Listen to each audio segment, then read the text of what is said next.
अभी हम हैं समस्तीपुर जिले के हासनपुर प्रखंड अंतर्गत पटसा ग्राम में। हम बात करेंगे, पटसा ग्राम के शिक्षाविद थे राम किशोर राय जी।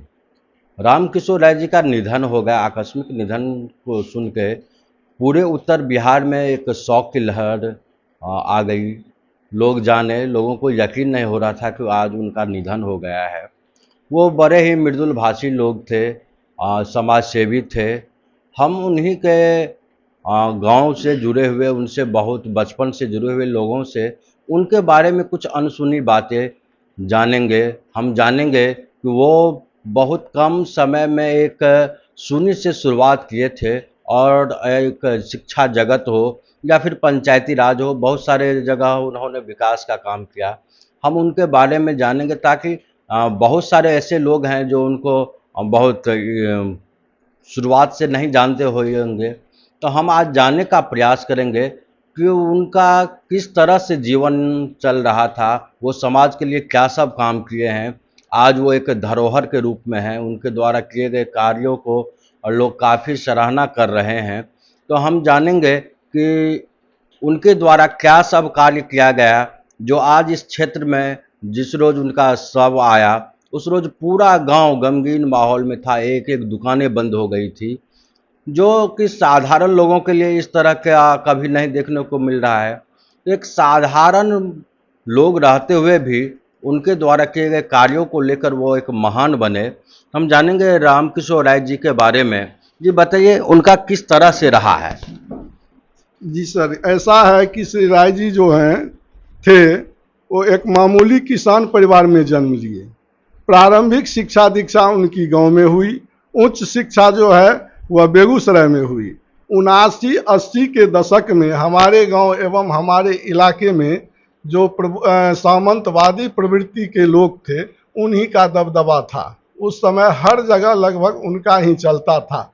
उस समय में हमारे यहाँ एक कम्युनिस्ट आंदोलन शुरू हुआ, जिसमें हीराकांत मिश्र, श्यामानंद मिश्र जी ये सब पहले से थे। फिर उसी कड़ी में आकर के राम किशोर राय जी जब पढ़ कर के बेगूसराय से आए तो शामिल हो गए।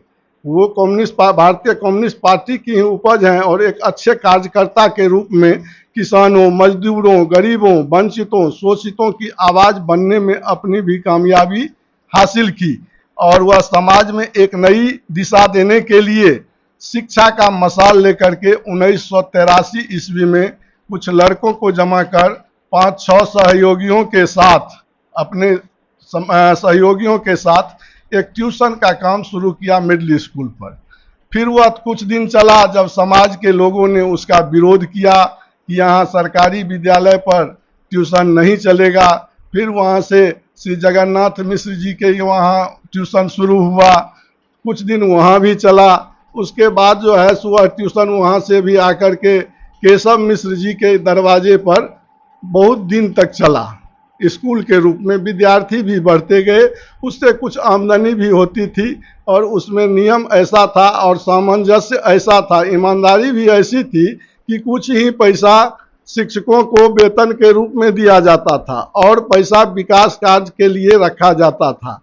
उसमें से कुछ पैसा ही जब जमा हुआ तो वो अपने गाछी में लगभग 85-86 में एक कच्चा ईटा बनवा करके छोटा सा मूर्त रूप स्कूल का दिया।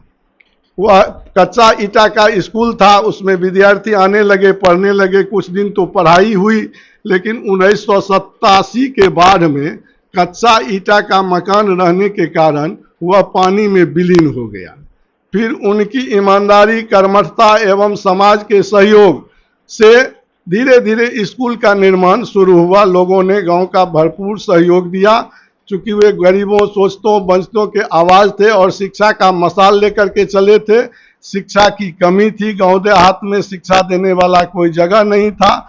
बाहर जाने में लोग सक्षम नहीं थे, बहुत कम कीमत पर यहाँ पढ़ाया जाता था, जिसका परिणाम धीरे धीरे सामने आने लगा।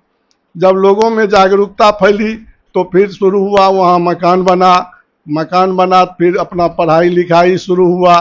धीरे धीरे विकास होते गया 1987 के बाद जो है जब उसमें से पैसा ईमानदारी पूर्वक बचा करके धीरे धीरे जमीन मकान आज हम लोग जो भी देख रहे हैं उनकी ईमानदारी कर्मठता कुशल प्रबंधक के रूप में और आगे आगे सोच रखने के लिए भविष्य की सोच रखकर काम करने वाले नेतृत्वकर्ता के रूप में उन्होंने इस काम को आगे बढ़ाया।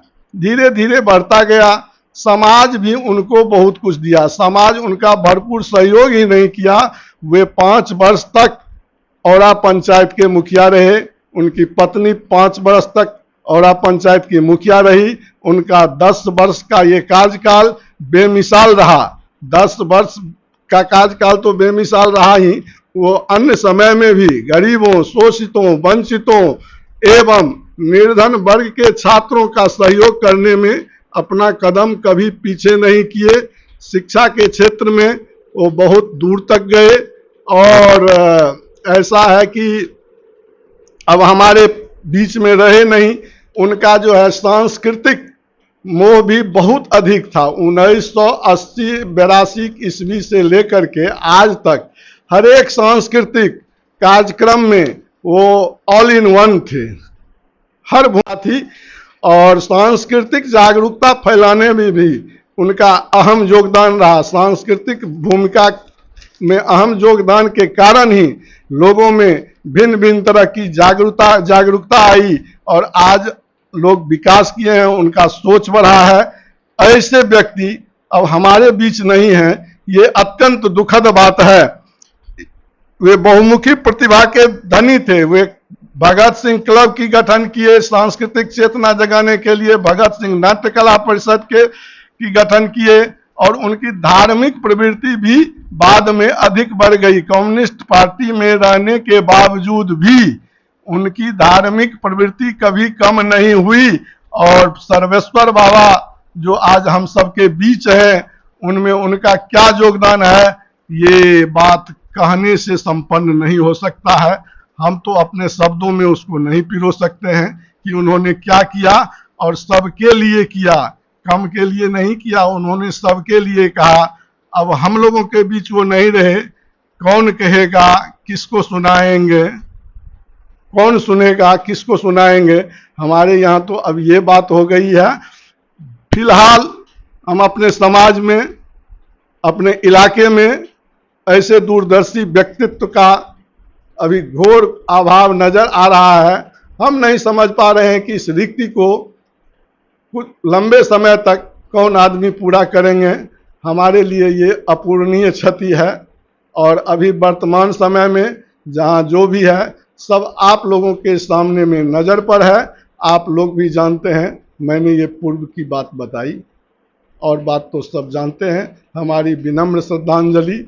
हमारे एक अभिन्न साथी हमसे बिछड़ गए, हमसे वरिष्ठ साथी थे, 5-6 वर्ष बड़े थे, लेकिन हम लोगों ने बहुत दिन शुरू से ही साथ दिया, साथ रहा।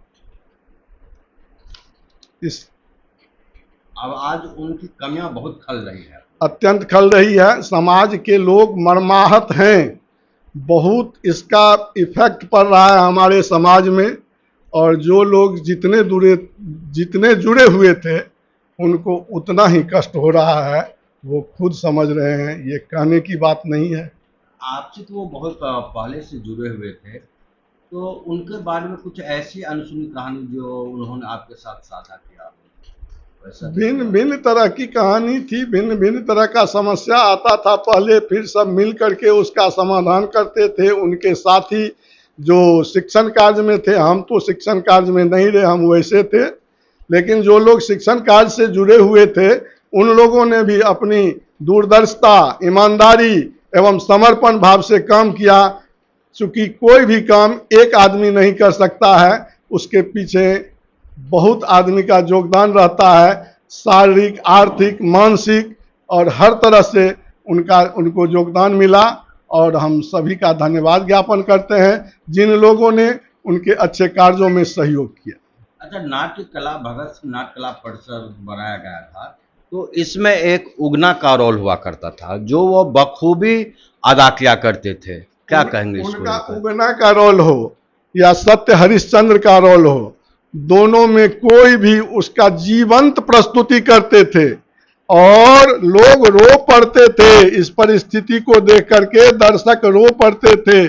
और ये भी जो नाटक का कार्यक्रम है वो 80-81 से ही चला। पहले काली स्थान में नाच होता था, फिर उसी के अगेंस्ट में हमारे नीमगाछ अभी जो हनुमान जी मंदिर है वहाँ शुरू हुआ, फिर मिडिल स्कूल पर शुरू हुआ। पहले हो कंपनी था, उसके बाद भगत सिंह नाट्य क्लब का गठन हुआ। भगत सिंह नाट्य कला परिषद के तहत उस दिन से सांस्कृतिक कार्यक्रम शुरू हुआ। और हमारा गांव सांस्कृतिक चेतना जगाने में भी इलाके में किसी से कम नहीं रहा है। और सांस्कृतिक कार्यक्रम भी लगभग प्रत्येक वर्ष हमारे यहाँ अच्छी तरह से हुआ और लोगों को जागरूक करते आया है और सही दिशा देते आया है। उसमें मेरा नाम हुआ कृष्ण कुमार झा। इसी कड़ी में हम बात करेंगे हसनपुर प्रखंड के जाने माने लोग हैं और सुभाष चंद्र झा उर्फ विदुर जी झा जी से। जी झा जी, ये बताइए राय जी के बारे में, चूँकि आपसे बहुत ज़्यादा लगाव था, उनके बारे में कुछ अनसुनी कहानी जो हमारे दर्शक हैं उनके बारे में और ज़्यादा जान सके, उनके द्वारा किए गए कार्यों के बारे में जान सके, जो यादों को संजो के यहाँ के लोग रख रहे हैं। सबसे पहले रामकिशोर राय जी को विनम्र श्रद्धांजलि अर्पित करते हैं। साथ में भाई मेरे कहने वाले, उनका एक शब्द था, भाई मेरे ऐसा काम करना है। उनका एक अच्छा डायलॉग था जो हम लोग को बहुत आज भी याद है। वो शोषित वंचितों के आवाज़ होके भी आवाज़ रहे।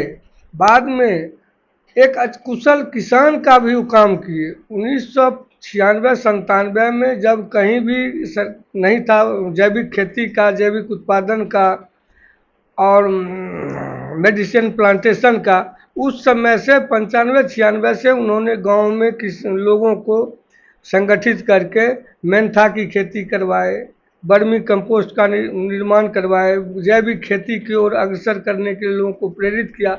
और यहाँ के बहुत ढेर सारे किसान, अगल बगल गांव के किसान लोग ने उनके मार्गदर्शन में फ़ायदा लिया और आगे आए।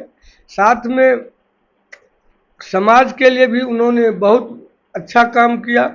जैसे बिजली का प्रबंधन, बिजली पटसा गांव में थी लेकिन लाइट नहीं आती थी, तो उसी समय उन्होंने बिजली विभाग से संपर्क कर गांव में एक चेतना जला के कंज्यूमर 400-500 कंज्यूमर बनवाए और विभाग में दौड़ धूप करके उन्होंने हर जगह पोल गड़वा के बिजली उस समय भी जब रामकिशोर राय जी बिजली लाए तो बिजली प्रबंधन में 15-16 घंटा उस समय से क्या बताओ, यानी 2000 से बिजली यहाँ 2000 ईस्वी से यहाँ 5-6 घंटा बिजली आना रहता था।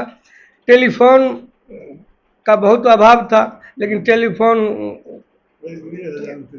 एजेंसी का भी यहाँ स्थापना किए और सरकार की मांग चांग करके यहाँ लाए और घर घर टेलीफोन रहा जो लोग सबसे बातचीत उचित करते रहे।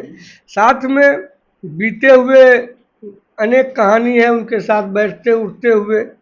जब किसी भी व्यक्ति को कहीं कोई प्रॉब्लम होती थी, जैसे बीमारी है, चाहे बेटी का शादी है, श्राद्ध है, तो वो लोग हम लोगों से कहा करते थे, जो पीड़ित लोग थे जिनको डिमांड थी कि भैया कहीं मदद करो हमको, तो हम लोग भी जाके डायरेक्टर सर के नाम से हम लोग संबोधित करते थे, डायरेक्टर सर करते थे, क्योंकि पीसी हाई स्कूल के डायरेक्टर थे। बाद में वो मुखिया बने, लेकिन मुखिया बने तो हम लोग के शब्द में जुबान में हमेशा डायरेक्टर सर रहा करता था, हमेशा डायरेक्टर सर ही कहते थे। तो कहते थे कि जो लोग पीड़ित था, जिनको डिमांड था, वो कहते थे डायरेक्टर सर ऐसा ऐसा काम है, इनकी लड़की का शादी है या श्राद्ध है या बीमार हैं, कुछ मदद। अगर वो कहते थे 50,000 की मांग करते थे तो 25-30 हज़ार डायरेक्टर सर स्वेच्छा से दे दिया करते थे। और जिनको दिए आज तक उन्होंने लौटाने का काम न किया, न उन्होंने कभी किसी से मांगे कि हमको लौटा दो। और उसका काम है कि जो पीसी हाई स्कूल का जो निर्माण हुआ और जो आज स्थिति में है, अगर कहीं से कहीं फायदा अगर हुआ तो वो पटसा समाज के लिए बहुत ही बड़ा फायदा है। जो वक्त बेवक्त किन्हीं भी व्यक्ति को अगर दिक्कत होती है तो पीसी स्कूल के रामकिशोर राय जी के द्वारा मदद किया जाता था। हमें आशा और विश्वास है कि पीसी स्कूल के जो भी सदस्य होंगे या उनके लड़के हैं, अमित किशोर जी भी समाज के लिए, सर्वेश्वर धाम के लिए, पीसी स्कूल के लिए, समाज के सब बेहतर काम करेंगे। जो उनका आदर्श काम किया करते थे उनके अनुरूप में पीसी स्कूल के सभी भाग चलेंगे। जैसे जगन्नाथ झा जी हैं, जोगा मिश्र जी हैं, और जगन्नाथ झा जी का दायित्व बहुत बढ़ चुका है, चूँकि जगन्नाथ झा जी और रामकिशोर राय जी एक ही सिक्के के पहलू थे और दोनों मिल के ही समाज में सेवा किया करते थे और करते रहेंगे। जगन्नाथ जी से हम लोग भी आग्रह किए हैं कि जो आप लोग, जगन्नाथ जी हम लोग से कह रहे हैं कि कोई घबराने के, अरे वो चले गए तो अच्छी, बहुत दुखद बात है, लेकिन समाज में जो काम किया करते थे उससे हम लोग पीछे नहीं हटेंगे, काम करते ही रहेंगे। एक सर्वेश्वर मंदिर का भी स्थापना किया और गया। सर्वेश्वर धाम की स्थापना रामकिशोर राय जी का दिली इच्छा रहा कि जो सर्वेश्वर धाम को हम विश्व पैमाने पर पर्यटक स्थल के रूप में इसको विकसित करें, और जब तक वो रहे और सर्वेश्वर धाम में इस तरह का कार्यक्रम, इस तरह की व्यवस्था रखे जो एक पर्यटन स्थल के लिए कायम हो सके, और उसके रूप में आने वाले समय में जो रामकिशोर राय जी का इच्छा था जो पर्यटन स्थल बने, वो आज न कल सर्वेश्वर धाम आप लोगों के सहयोग से निश्चित रूप पर पर्यटक स्थल बने। पटसा गांव ही नहीं, हसनपुर क्षेत्र के लिए उनके द्वारा किया गया विकास काम और लोग याद रखेंगे। उनके द्वारा जो काम किया गया वो बहुत ही सराहनीय काम रहा, चाहे वो शिक्षा का क्षेत्र हो, नाट्य कला का क्षेत्र हो या धार्मिक क्षेत्र हो। वो लगातार प्रत्येक सावन मास में वो बैजनाथ धाम भी जाया करते थे, वो भी कांवड़ से। तो और उनके बारे में क्या कहानियाँ सब है? किसी भी व्यक्ति से उनका जो कभी वाद विवाद हो जाया करता था वो अपने दिल में नहीं रखते थे, फिर सेकेंड रोज उसी व्यक्ति से मिलना उनका प्राथमिकता था। ये उनमें बहुत ही बड़ी महानता थी, जिसके कारण आज जो रामकिशोर जी का जो पार्थिव शरीर पटसा आया, जितने लोग अगल बगल इलाके से लोग जो दर्शन के लिए उनके यहाँ पधारे, वो आज तक हम लोग हमारा भी उम्र अब 55 वर्ष से ऊपर है, आज तक हम ऐसी व्यवस्था कहीं नहीं देखे जो इतना लोग जनसैलाब पार्थिव शरीर को देखने के लिए, अंतिम दर्शन करने के लिए जो उमड़ा। उनके निधन के बाद उनके जो पुत्र हैं उनको क्या कहना चाहिए? उनके पुत्र को हम लोग यही सलाह दे रहे हैं, आपके माध्यम से सलाह दे रहे हैं या घर पर भी जाके कहते हैं कि जो रामकिशोर राय जी के बताए गए किए गए कार्य जो हैं उन रास्तों आदर्श पर चल के आगे बढ़े, और उनका एक सपना था जो सर्वेश्वर धाम की स्थापना, और एक विवाह भवन का भी उनका बहुत ख्याल था, नापी उपी भी करवा चुके थे। उन जो अधूरा बीएड कॉलेज का भी उनका सपना था। तो हम उनके पुत्र अमित राय जी से यही आपके मार्फत से कहना चाहेंगे कि जो उनके अधूरे कार्य को पूर्ण करने के लिए काम करेंगे। क्या नाम है आपका? सुभाष चंद्र विदुर जी झा।